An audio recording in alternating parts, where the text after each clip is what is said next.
Hello दोस्तों, investment अब शुरू चैनल में आपका स्वागत है। तो क्या आप एक ट्रेडर हैं जो न्यूज़ के बेसिस पर स्टॉक में ट्रेडिंग करते हैं? आप खबरों के पीछे भागते हैं और कोशिश करते हैं कि जल्दी से जल्दी अपनी ट्रेडिंग पोजीशन बना सकें, इससे पहले कि खबर सब लोगों तक पहुंच सके। आप किसी भी अच्छी खबर में स्टॉक को खरीद लेते हैं और किसी भी बुरी खबर में स्टॉक को बेच देते हैं, और आप इसी बाय और सेल के प्रोसेस को ट्रेडिंग बोलते हैं। तो ऐसी ट्रेडिंग आज से बंद कर दीजिए, क्योंकि इससे हो सकता है आपको बहुत बड़ा नुकसान। और ये सिर्फ बोलने की बात नहीं है, आज हम ये समझने वाले हैं कि खबरों का किस तरह से इस्तेमाल किया जाता है आपको बेवकूफ बनाने के लिए और रिटेल ट्रेडर्स को लॉस करवाने के लिए। तो आगे बढ़ने से पहले डिस्क्लेमर कि मैं सेबी रजिस्टर्ड फाइनेंशियल एडवाइजर नहीं हूं और यह वीडियो केवल एजुकेशनल पर्पसेस के लिए है। तो चलिए, एक बात जो शायद हम में से सब लोग मानेंगे वो ये है कि ट्रेड से पैसा वही कमाएगा जो ट्रेड में सबसे पहले एंट्री बनाएगा।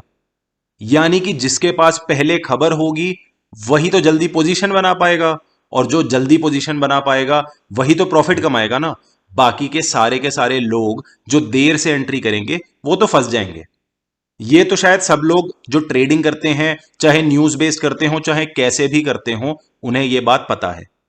तो यह है पहला कारण जिसकी वजह से न्यूज बेस्ड ट्रेडिंग काम नहीं करती है, क्योंकि आपको कभी भी खबर सबसे पहले नहीं मिल सकती है।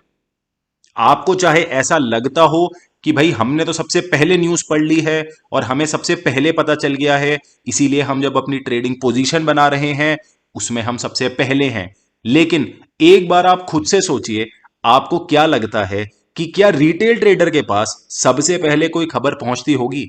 आप खुद सोचिए कि बड़े बड़े फंड्स जो हजारों करोड़ में ट्रेडिंग करते हैं, ऐसे फंड्स जो डेली के डेली ट्रेडिंग करते हैं और करोड़ों रुपए कमाते हैं, क्या आपको ऐसा लगता है कि उनके सोर्सेज आपसे अच्छे नहीं होंगे क्या? क्या वो लोग आपसे पहले ट्रेड में पोजीशन नहीं बना पाएंगे?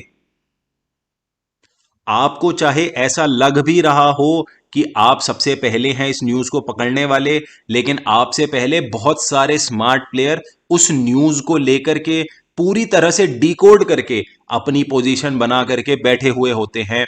और फिर वो वेट करते हैं कि भाई रिटेल ट्रेडर आएगा, वो कुछ न्यूज पढ़ के अपनी अंडरस्टैंडिंग के हिसाब से बाय या सेल बना देगा, और उस समय सारे के सारे स्मार्ट प्लेयर उसको फंसा देंगे। आपने शायद ये कई बार देखा होगा कि किसी कंपनी का अच्छा रिजल्ट आने वाला होता है या उसमें कोई बहुत अच्छी खबर आने वाली होती है, तो उसका स्टॉक न्यूज आने से पहले ही चलने लगता है।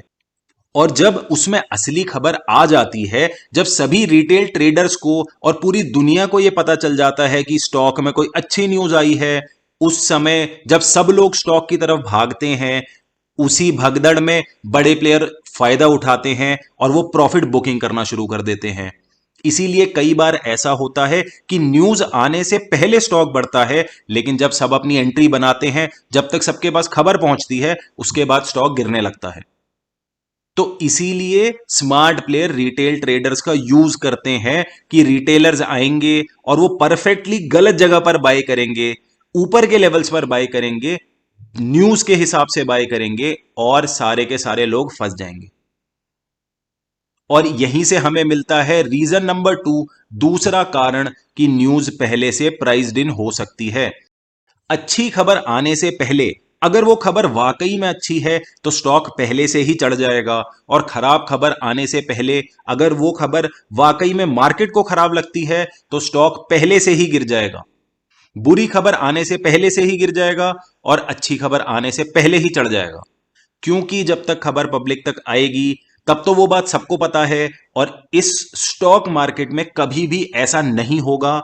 जो चीज सबको पता है उसके हिसाब से कोई भी चीज नहीं होगी। क्योंकि आप खुद सोचिए, अगर कोई चीज आपको पता है, आपके पड़ोसी को पता है, आपके दोस्तों को पता है, तो फिर तो हर कोई पैसा कमा लेगा ना। लेकिन ऐसा कभी भी नहीं होता है स्टॉक ट्रेडिंग में। ट्रेडिंग में पैसा केवल वही कमाता है जो अर्ली बायर या अर्ली सेलर होता है, बेस्ड ऑन न्यूज, और वो आप कभी भी नहीं हो सकते, क्योंकि न्यूज पहले से प्राइस्ड इन होगी, स्मार्ट प्लेयर्स को पहले से पता होगा। तीसरा कारण जिसकी वजह से न्यूज बेस्ड ट्रेडिंग में लॉस होता है वो ऐसा है कि हमें नहीं पता होता कि कौन सी न्यूज़ ज़्यादा इम्पैक्टफुल है और कौन सी न्यूज़ ज़्यादा इम्पैक्टफुल नहीं है। तो चलिए मान लेते हैं कि भाई आप किसी तरह से किसी भी कंपनी के बारे में कहीं से कोई खबर उठा लाए और आप सबसे पहले हैं जिसको उस खबर के बारे में पता है। लेकिन आपको ये कैसे पता चलेगा कि उस न्यूज की वजह से स्टॉक गिरेगा या नहीं गिरेगा? कोई खराब खबर आई है तो क्या उसकी वजह से स्टॉक गिरेगा, या कोई अच्छी खबर आई है तो उसकी वजह से स्टॉक चलेगा? ये चीज हमें नहीं पता होती। ये चीज मार्केट को ही डिसाइड करना पड़ता है। हमें एज अ ट्रेडर मार्केट को डिसाइड करने देना होता है।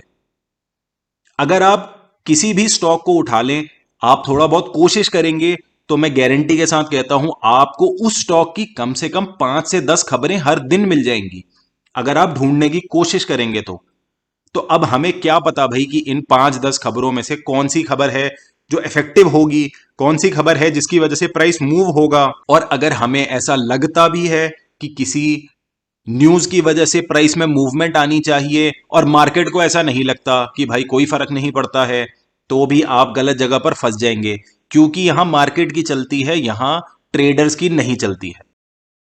अगर मान लीजिए कि एक ऑटो कंपनी में न्यूज आई है कि उस कंपनी की मंथली सेल्स गिर गई हैं, आपने किसी तरह से ये डेटा सबसे पहले भी ढूंढ लिया, आप फटाफट गए और आपने जाकर के स्टॉक्स को बेच दिया, लेकिन आप देख रहे हैं कि भाई स्टॉक तो आराम से खड़ा हुआ है, बल्कि वो चढ़ने भी लग गया, क्योंकि मार्केट को हो सकता है ऐसा लगता हो कि अगले महीने में जो सेल्स हैं वो कवर हो जाएंगी और सेल्स बढ़ भी जाएंगी। जो भी मार्केट को लग रहा है चीजें उसके हिसाब से होंगी। कई बार बुरी खबर इंपैक्टफुल नहीं होती, अच्छी खबर इंपैक्टफुल नहीं होती। तो इस तरह से सिर्फ और सिर्फ खबर देख करके उसमें बाय या सेल की पोजीशन बनाना बहुत ज्यादा रिस्की हो सकता है। इसीलिए अगर कोई न्यूज देखनी भी है तो पहले हमें मार्केट का रिएक्शन देखना चाहिए, और रिएक्शन देखने के बाद ही हम कुछ सोच सकते हैं। लेकिन अगर आप रिएक्शन देखने तक वेट करेंगे तब तक बहुत देर हो जाएगी, क्योंकि अगेन जो ट्रेड में पहले एंट्री बनाएगा वही पैसा कमाएगा, बाकी सब लोग फंस जाएंगे। चौथा कारण जिसकी वजह से न्यूज बेस्ड ट्रेडिंग में लॉसेस होते हैं वो ये है कि कई बार न्यूज के नाम पर र्यूमर्स यानी कि अफवाहें फैलाई जाती है किसी भी स्टॉक के बारे में, और हम लोग उसी अफवाह को सुन करके अपनी ट्रेडिंग पोजीशन बना लेते हैं। आपने कई बार देखा होगा कि किसी स्टॉक में कोई फंडामेंटली बहुत अच्छा स्टॉक होता है, उसमें कोई गड़बड़ होती है तो उसको इतना बड़ा चढ़ा के दिखाया जाता है कि सारे के सारे रिटेल ट्रेडर्स को डरा करके उनके स्टॉक्स बिकवा दिए जाएं। या फिर कई बार आपने ऐसा भी देखा होगा कि किसी घटिया सी कंपनी का प्रमोशन किया जाता है ताकि रिटेलर्स को सारा का सारा माल पकड़वा दिया जाए। आपको कभी ना कभी ऐसे कॉल्स तो जरूर आए होंगे जो आपको किसी ना किसी पेनी स्टॉक की तारीफें सुनाएंगे और बोलेंगे कि बाय कर लो, बहुत ज्यादा अच्छी अपॉर्चुनिटी है, और इस तरह से बहुत सारे लोग फंस जाते हैं। यानी कि गलत इंफॉर्मेशन पहुंचा के, रूमर्स फैला के गलत ट्रेडिंग पोजीशन बनाई जा सकती है। तो आप इस वाले जाल में भी फंस सकते हैं अगर आप न्यूज बेस्ड ट्रेडिंग करते हैं तो। और पांचवा कारण जिसकी वजह से आप न्यूज बेस्ड ट्रेडिंग में फंस सकते हैं वो ये है कि कई बार न्यूज फेक न्यूज होती है, जो कि आजकल बहुत ही ज्यादा कॉमन है।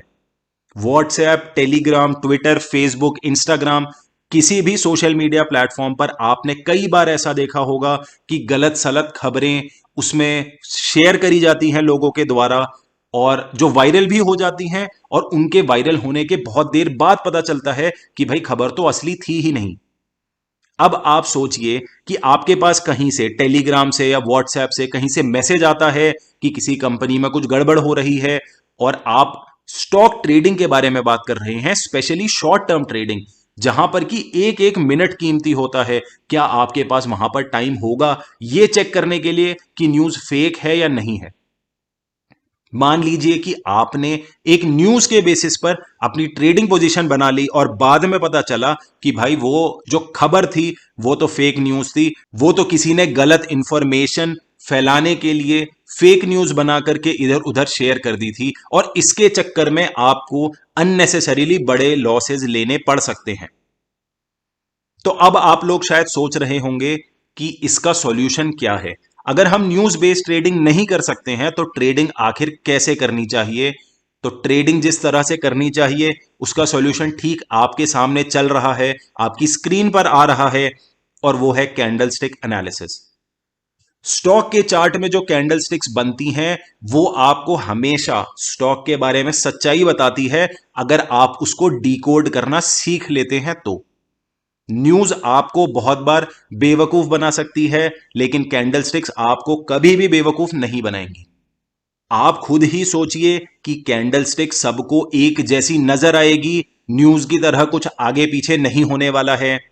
तो भले ही आप रिटेल ट्रेडर हैं जो इंडिया के किसी भी कोने में बैठे हुए हैं, या फिर कोई एफआईआई है जो अमेरिका में बैठ करके चार्ट देख रहा है, या कोई हेज फंड है जो यूरोप में बैठ करके चार्ट देख रहा है, सबको एक जैसा चार्ट दिखेगा। कैंडलस्टिक्स सबको एक जैसी दिखेंगी, उसमें किसी भी तरह का कोई भी डिफरेंस नहीं होगा। यानी कि इंफॉर्मेशन रिटेल ट्रेडर को, स्मार्ट प्लेयर को, एफआईआई को, हेज फंड को, म्यूचुअल फंड्स को, सबको एक जैसी ही इंफॉर्मेशन मिलेगी। और ये न्यूज की तरह नहीं है जहां पर कोई आपसे पहले इंफॉर्मेशन लेकर के चला जाए। इसके अलावा जब आप कैंडलस्टिक एनालिसिस करेंगे तब आप समझ जाएंगे कि चाहे न्यूज हो, चाहे किसी भी तरह का डेटा हो, चाहे किसी की भी रिपोर्ट हो, चाहे कितनी भी तरह की इंफॉर्मेशन जो कि मार्केट में घूम रही हो, वो सारी की सारी चीजें प्राइस्ड इन जब होती हैं, प्राइस्ड इन कहां पर होंगी? प्राइस्ड इन होंगी चार्ट पर। तो जब आप उस चार्ट को पढ़ लेते हैं, उसके बाद आपको सारी की सारी खबरें पता चल जाती हैं कि जितनी भी खबरें फैल रही हैं उसका मार्केट ने मिला करके क्या फाइनल सॉल्यूशन निकाला है। क्योंकि हमें क्या लग रहा है इससे फर्क नहीं पड़ता। हो सकता है हमें कोई खबर खराब लग रही हो, हमें कोई खबर अच्छी लग रही हो, लेकिन मार्केट का सोचना कुछ और ही है। तब हमें सिर्फ मार्केट को फॉलो करना होता है, और मार्केट को फॉलो करने का सबसे आसान तरीका है कि आप कैंडलस्टिक्स चार्ट पैटर्न को फॉलो कीजिए। तो जितनी भी फेक न्यूज हैं, जितने भी रूमर्स हैं, जितनी भी असली खबरें हैं और उनका इंपैक्ट क्या है, ये सारी की सारी चीजें चार्ट में खुद से ही आ जाएंगी। इसकी इसके लिए आपको न्यूज के बारे में ज्यादा सोचने की जरूरत नहीं पड़ेगी। अब आप लोग शायद ये सोच रहे होंगे कि केवल चार्ट को देख करके कैसे पता चलेगा कि स्टॉक ऊपर जाने वाला है या नीचे जाने वाला है, क्योंकि जब भी कभी खबरें आएंगी उसके हिसाब से स्मार्ट प्लेयर तो पोजीशन बना लेगा, मैं रह जाऊंगा। तो ऐसे में क्या करना चाहिए? देखिए, ऐसे में सिंपल तरीका है कि अगर आप स्मार्ट प्लेयर की तरह जल्दी पोजीशन नहीं बना सकते तो आप स्मार्ट प्लेयर को फॉलो कीजिए। यानी कि जब आप चार्ट को देख रहे हैं, आपको चार्ट में कुछ कुछ चीजें नजर आ रही हैं, आपको यह समझ में आ रहा है कि स्मार्ट प्लेयर कौन सी जगह डायरेक्शन बना रहा है, आप डायरेक्शन बनने दीजिए। क्योंकि आप शुरुआत में डिसाइड नहीं कर सकते हैं न्यूज के बेसिस में कि कौन से स्टॉक को ऊपर जाना है या कौन से स्टॉक को नीचे जाना है। इसकी जगह हम क्या करते हैं, हम स्मार्ट प्लेयर को फॉलो करना शुरू कर देते हैं। क्योंकि स्मार्ट प्लेयर सारी की सारी खबरें, सारी के सारे फंडामेंटल एनालिसिस, सारी की सारी रिपोर्ट्स, सब कुछ पढ़ करके अपनी ट्रेडिंग पोजीशन बनाता है। और हमारा काम क्या है? हमारा काम है कि भाई तू पहले पोजीशन बना ले और उसके बाद हम तुझे फॉलो कर लेंगे। यानी कि स्मार्ट प्लेयर पहले पोजीशन बनाएगा और उसके बाद हम स्मार्ट प्लेयर को फॉलो कर लेंगे। इस तरह से हम स्टॉक में ट्रेडिंग कर सकते हैं कैंडलस्टिक्स चार्ट के हिसाब से। तो अब स्मार्ट प्लेयर को फॉलो कैसे करेंगे? स्मार्ट प्लेयर को फॉलो करने का सिंपल तरीका है स्मार्ट मनी कंसेप्ट, जिसमें हम यही सीखते हैं कि स्मार्ट प्लेयर क्या कर रहा है। हमारा काम स्मार्ट प्लेयर को ज्वाइन करना है। जिस डायरेक्शन में वो प्राइस को ले जाएगा, हम भी उसी वाली डायरेक्शन में बैठ जाएंगे। तो अगर आप भी स्मार्ट मनी कंसेप्ट की ट्रेडिंग स्ट्रेटेजी सीखना चाहते हैं तो मैंने डिस्क्रिप्शन बॉक्स में उस पूरी प्लेलिस्ट का लिंक डाल दिया है। तो चलिए, आज की वीडियो में सिर्फ इतना ही। अगर वीडियो अच्छी लगी हो तो लाइक कीजिए, नहीं अच्छी लगी तो डिसलाइक कीजिए, ज्यादा ही अच्छी लगी है तो सब्सक्राइब कर दीजिए। Thank you everyone, thanks for watching. फिर मिलेंगे।